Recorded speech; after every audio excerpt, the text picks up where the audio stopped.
បាទសូមអនុញ្ញាតជម្រាបសួរដល់ពុកម៉ែបងប្អូនទាំងអស់គ្នាដែលមានតម្រូវការបាទចង់បានឡាន Highlander យកទៅប្រើបាទលក្ខណៈគ្រួសារបាទហើយថ្ងៃនេះខ្ញុំមានរថយន្តមួយគ្រឿងដើម្បីយកមកផ្សព្វផ្សាយចែកជូនដល់ពុកម៉ែបងប្អូនបាទ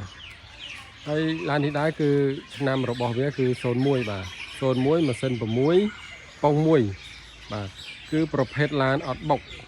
បាទអត់បុកអត់ក្លាប់អត់កាត់តអត់ស្ងោដោពួរបាទឯកសារគ្រប់បាទហើយឡាននេះវិញនិយាយថាសាច់ដៃសាច់អីវានេះគឺអត់ពុកទេបាទសាច់ដៃសាច់អីគឺស្អាតហើយវានៅសំណុំច្រើនណាបងប្អូនបាទហើយដូច្នេះពុកម៉ែបងប្អូនចង់បានប្រភេទឡានស្អាតស្អាតហើយយកទៅប្រើលក្ខណៈគ្រួសារអាចទំនាក់ទំនងតាមរយៈលេខទូរស័ព្ទបាទខាងក្រោមបានហើយមានទីតាំងនៅទីរួមខេត្តបាត់ដំបងបាទបងប្អូនអាចទំនាក់ទំនងទូជាព័ត៌មានក៏បានមកដល់កន្លែងក៏បានបាទហើយខ្ញុំចាំទទួលដោយក្តីរីករាយបាទចុះបើយើងនិយាយពី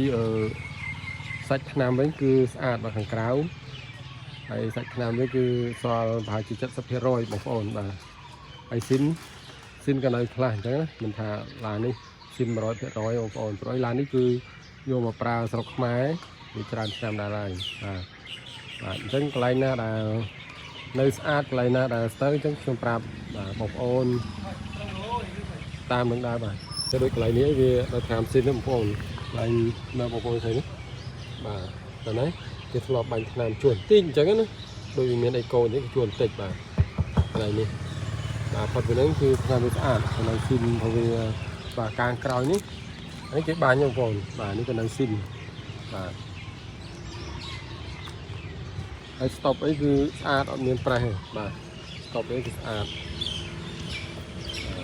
ហើយសាច់ថ្នាំនេះបងប្អូនទៅមានស៊ីនខ្លះវាមានជួសខ្លះអញ្ចឹងណាកាងមុខកាងក្រោយបាទហើយសាច់ច្បកកង់វិញគឺនៅបាទនៅ90%ដែរបាទច្បកកង់ថ្មីបងប្អូនយកទៅប្រើបានបាទឯកសារវិញគឺគ្រប់ឯកសារគ្រប់អត់មានខ្វះណាពុំតាដើមបាទហើយកញ្ចក់វាគឺនៅស៊ីនបាទហើយនៅលេខកូដវាមកជុំណានេះលេខកូដបងប្អូនហ្នឹងបាទកូដវាកូដនេះចឹងតែឥឡូវយើងចូលមើលខាងក្នុងបាទឲ្យគ្នាឲ្យអីទៅគឺនៅអត់តែមានលហែកទេបងប្អូនហើយកងតាក់អីគឺនៅដើរទាំងអស់កងតាក់អ្នកកញ្ចក់ចាក់ឡុកចាក់អីនេះគឺនៅដើរវាបាទ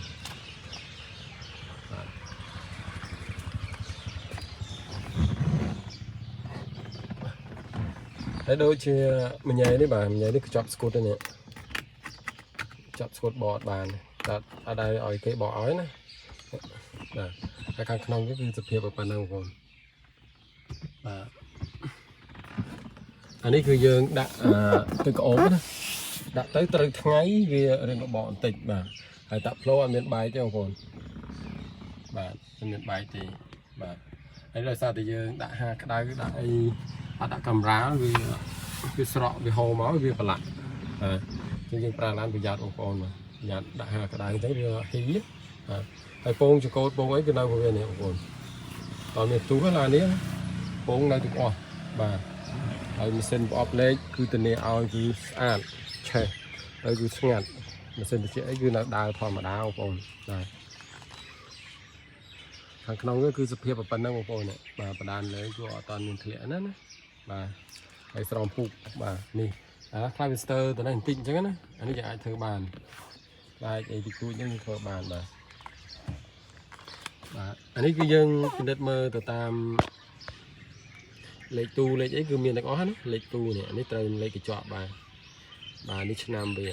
01ខែ7ចិត្តចូល02ដែរឡើយនេះវាខ្ពស់ដែរបាទហើយវិជាទ្វាយើងមើលនេះតាមវិជាទ្វានេះប្រយ័ត្នវាប្រេះអញ្ចឹងណាបាត់អាហ្នឹងគឺឡាននេះវាប៉ះពីបាទហើយមួយទៀតកន្លែងសំខាន់គឺលេខកូដនេះបងប្អូនលេខកូដនេះលេខកូដនេះគឺមានមជ្ឈុំអត់មានបាត់ទេបាទបាត់ឡានហ្នឹងហើយជាគេបកចោលគេដូរអញ្ចឹងណា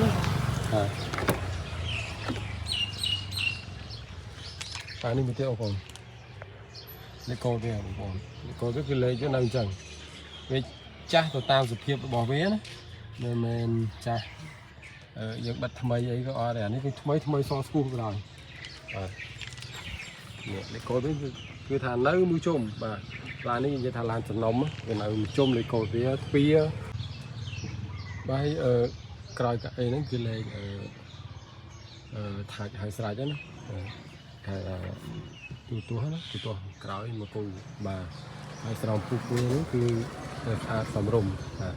កន្លែងថាមានកលិតបន្តិចអញ្ចឹងណានេះអាហ្នឹងជាបញ្ហាទេបងប្អូនយើងអាចស្រីស្រង់ដូរបានទីថ្លៃតែបើអាចប្រើបានក៏ប្រើអញ្ចឹងណាវា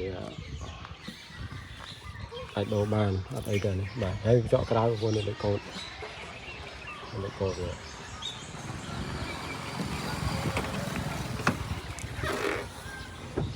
បាទហើយក្រៅយើងមើលតាមបាទល្វីវាបាទតែមានស្រាប់មានអីចឹងបាទជំនាញឡាននេះគឺអត់បុកទេបងពីក្រោយយើងគឺនៅសំណុំវិញចឹងបងប្អូនចេះមើលឡានមើលអីឃើញទេបាទហើយស៊ីនវាអីនៅអញ្ចឹងបាទហើយលេខកូដវានេះបាទលេខកូដបាទលេខកូដឥឡូវមើលបាទបាទហៅថាបាទលើបាទអីវានៅស្អាតវាអត់លបកបានក្រោមអីវានៅស្អាតបាទបាទអញ្ចឹងតើមានប្រវត្តិដាក់ហ្គាសណាបងប្អូន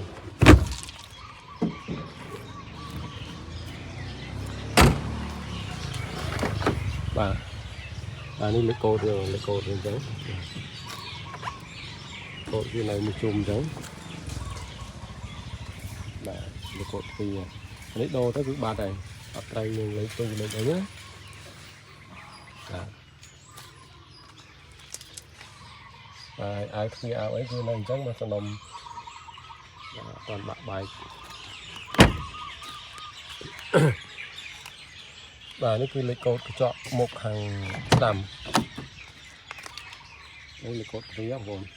បាទគឺនៅស្អាតទៅវាតែលបលបាយដូរទ្វារដូរអីអត់ទេឡាននេះគឺអត់តមានផ្លាស់ប្ដូរណាទ្វារអី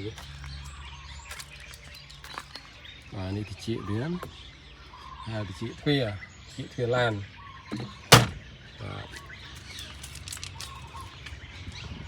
បាទឥឡូវចូលមកមើលប្លុកម៉ាស៊ីនបាទម៉ាស៊ីនវាគឺស្ងាត់បាទកងសឿកងអីគឺនៅតិចស្ងាត់បាទមានឡនសូទេបងប្អូននេះឲ្យបង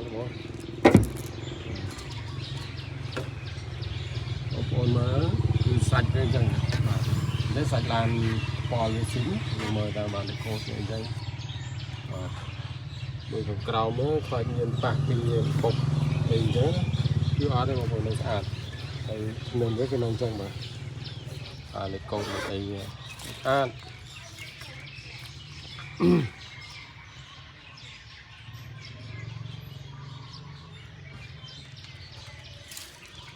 បាទនេះលេខកូដដបូនបងប្អូនលេខកូដដបូន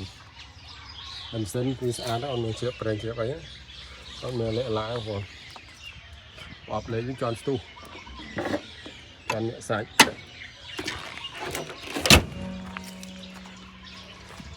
អញ្ចឹងប្រសិនបើបងប្អូនចង់មកមើលផ្ទាល់ឬក៏មានចំណាប់អារម្មណ៍អាចទំនាក់ទំនងតាម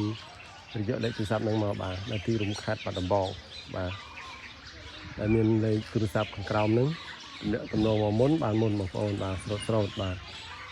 អញ្ចឹងក៏អរគុណច្រើនបងប្អូនតាមដានទស្សនាវីដេអូតាំងពីដើមរហូតដល់ចប់